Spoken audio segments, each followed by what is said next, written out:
everyone, and Donovan families. Thank you for joining us. Today we're going to read The Wild Robot by Peter Brown, and I am going to start with chapter 23, The Wounded Fox.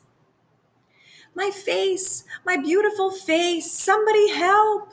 Fink the fox was lying on a log, howling in pain with a face full of long, sharp quills when Roz appeared. Isn't there anybody else who can help? Would you like me to leave? Said the robot. No, please don't go. I'll take what I can get. What happened? I didn't think that porcupine could see me in the bushes. But when I went for his throat, suddenly there were quills in my face. Why did you go for his throat? Why do you think? Because I was hungry. If you had not attacked the porcupine, you would not have quills in your face. Yes, Roz, I know that. But a fox has got to eat. I just didn't expect him to put up such a fight. Look, there are even quills in my paws. I can't walk. My face is numb. I could die if you don't help me. What would you like me to do? Said the robot. I'd like you to pull out the quills. Let me show you before he does it. Roz calmly knelt beside Fink and said, I will pull out the quills. The robot started to tug on a quill, but it snapped off in her fingers. Fink yelped and said, pinch it closer to the skin. So Roz pinched the broken quill closer to the skin, and then, very slowly, she pulled it out. The fox winced in pain and said through his teeth, Please, Roz, pull them out faster. This is agony. Roz quickly tugged out another quill, then another, and another. The fox lay perfectly still, eyes closed tightly, wind whistling through his nose, until every single quill had been removed and placed in a neat pile beside him. Fink struggled to his feet. Thanks, Roz. I owe you one.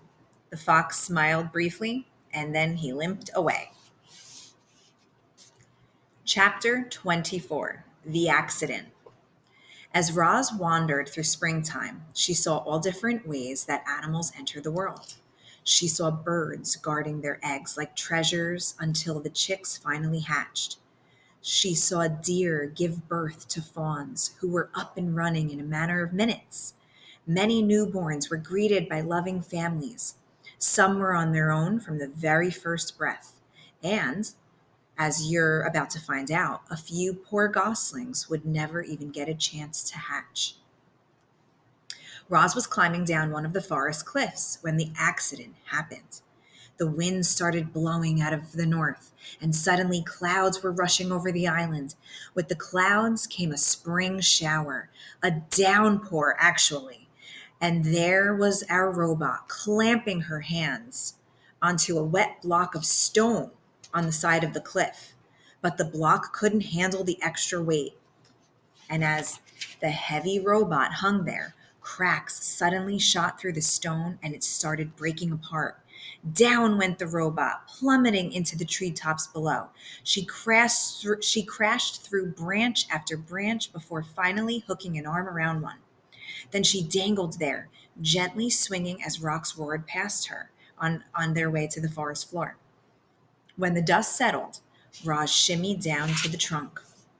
The ground was littered with broken rocks and splintered wood and pulverized shrubs, and within all that rubble was a goose nest that had been torn to shreds. 2 dead geese and 4 smashed eggs lay there among the carnage. The robot stared at them with her softly glowing eyes, and something clicked deep inside her computer brain. Roz realized she had caused the deaths of an entire family of geese. Chapter 25, The Egg. As Roz stood in the rain, staring down at those poor, lifeless geese, her sensitive ears detected a faint peeping sound coming from somewhere nearby. She followed the peeps over to a clump of wet leaves on the ground. And when she peeled back the leaves, she discovered a single perfect goose egg sunk in the mud. "Mama, Mama," peeped a tiny, muffled voice from within the egg. The robot gently cradled the fragile thing in her hand. Without a family, the unhatched gosling inside would surely die. Roz knew that some animals had to die for others to live. That was how the wilderness worked. But would she allow her accident to cause the death of yet another gosling? After a moment, the robot started to walk, carefully holding the egg. She moved through the forest and away from that sad scene. But she didn't get far back before Fink burst out of the bushes. "What happens?" the fox panted.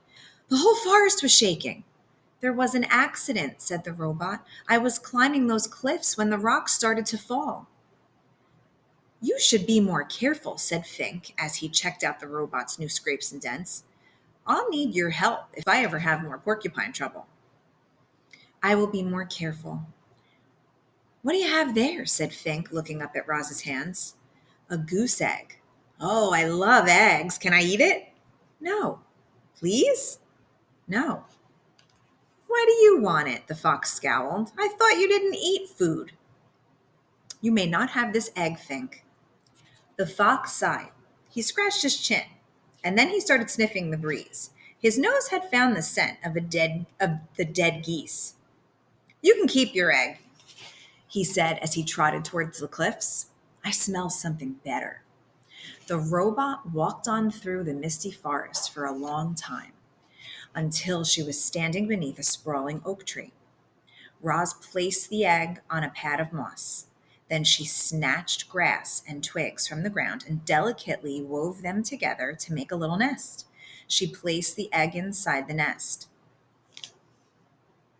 placed the nest on her flat shoulder, and climbed up into the branches. Okay, I hope you enjoyed. Have fun reading the rest of the story.